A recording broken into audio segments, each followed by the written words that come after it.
किसे पेश करने की कोशिश कर रही है, कैसे आप देख रहे हैं बयान? तो 67 साल कांग्रेस की सरकार रही, उसने कौन सा मॉडल पेश किया?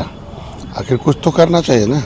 भारत को जानकारी होना चाहिए ना कि कौन से लोग विभाजन के लिए जिम्मेदार हैं, भारत के कौन से लोग तुष्टीकरण के जिम्मेदार हैं, किस तरह से काम करते हैं। आज के दिन में भारतीय संस्कृति को स्थापित खंडित विखंडित जो विदेशी ताकतों ने किया था, फिर से उस भारत हमारा एक तरीके से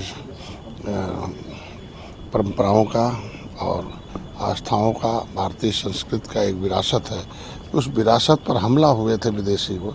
अगर उस विरासत को फिर से हम संजो के खड़ा कर रहे हैं और हम इस भारत के संस्कृति, भारत के वस्तुतम के रूप में सबका साथ, सबका विकास, सबका विश्वास का पर काम कर रहे हैं, तो क्यों दर्द हो रहा? भाई आरएसएस के लोग कोई घटना होती पहले आते। आज के दिन में अपने राष्ट्रवाद की पढ़ाई पढ़ाना, राष्ट्रवाद को जन जन तक पहुंचाना, लोगों को राष्ट्र के प्रति सद्भाव और प्रेम पैदा करना कोई गलत है?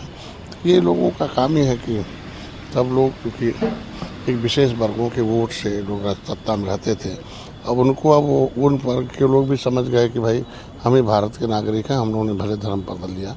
और इनके साथ वो सच्चर कमेटी का रिपोर्ट जो है वो पीछे घूम रहा शैतान की तरह कि भाई मुसलमान इनका उठाता झंडा और बदले में खाता था इनके समय डंडा, बनता था अंधा, चलता था इनका धंधा। अभी सब बंद हो रहा है। इसलिए यार ये गलत टिप्पणी है और उचित नहीं। मोदी जी के वाक्यों का, मोदी जी के विजन के मिशन का मैं समर्थन करता हूँ। एनसीईआरटी की जो किताब है उसमें ये कहा गया है कि इमरजेंसी पार्टीशन, इसकी जिम्मेदार कांग्रेस पार्टी है। इस पर ओवैसी ये भी कह रहे हैं कि जो किताब है शमसुल की, उसमें ये बताया गया है कि पार्टीशन को लेकर हमेशा मुसलमान खिलाफ रहा है। जिनको पाकिस्तान जाना था वो चले गए, लेकिन अभी भी कई भारतीय मुसलमान भारत में रहते हैं, तो ऐसे बोलना गलत है। आज के दिन में कांग्रेस ये विभाजन विभीषिका है, और इसको देखने के बाद सबको पता चलता है कि किसकी गलती की वजह से पाकिस्तान अलग हुआ, भारत का टुकड़ा हुआ, पूर्व पाकिस्तान हुआ, कैसे मुक्त हुआ। ये सब लोग जानते हैं जिम्मेदार कौन है। और एक नहीं कई किताबें लिखी जा चुकी हैं गांधी के द्वारा, और समय सब जो परिस्थितियां इन लोगों ने पैदा किया, जिससे पाकिस्तान कितने लोग मारे गए उसमें जो है, ये सब जिम्मेदार यही लोग हैं। इसके लिए आज के दिन में इसीलिए कांग्रेस जैसे जैसे जनता जानती है, पहले सोशल मीडिया नहीं था, मीडिया नहीं था, इसलिए लोग जान नहीं पाते थे। अब लोग जान रहे हैं, तो आज के दिन में कम से कम इस देश के आने वाली पीढ़ी को पता होना चाहिए कि हम का मतलब इस देश के विभाजन का जिम्मेदार कौन है। इसलिए पाठ्यक्रमों में शामिल होना आवश्यक था। और किस तरीके से अंग्रेज़ों ने कितने लोगों को क्रिमिनल कास्ट घोषित किया था, किस तरीके से किया था, सब जाना, सब कुछ सब आज के दिन में इस सिलेबस में पाठ्यक्रमों में शामिल होना चाहिए। राहुल गांधी का जो आरोप, कल उस पर प्रेस कॉन्फ्रेंस करने वाला है।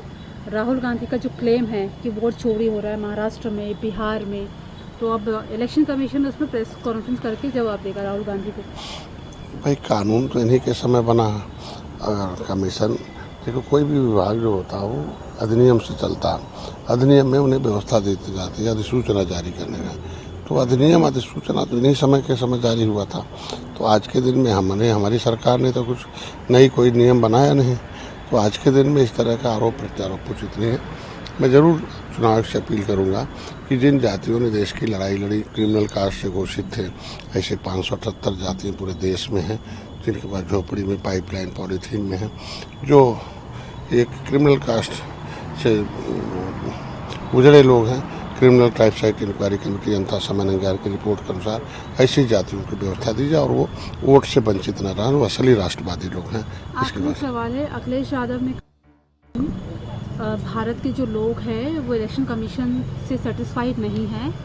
सुप्रीम कोर्ट ने भी बोला है, हम लोगों ने वोट चोरी को लेकर जो आवाज़ उठाई, सुप्रीम कोर्ट ने भी हमारा साथ दिया है।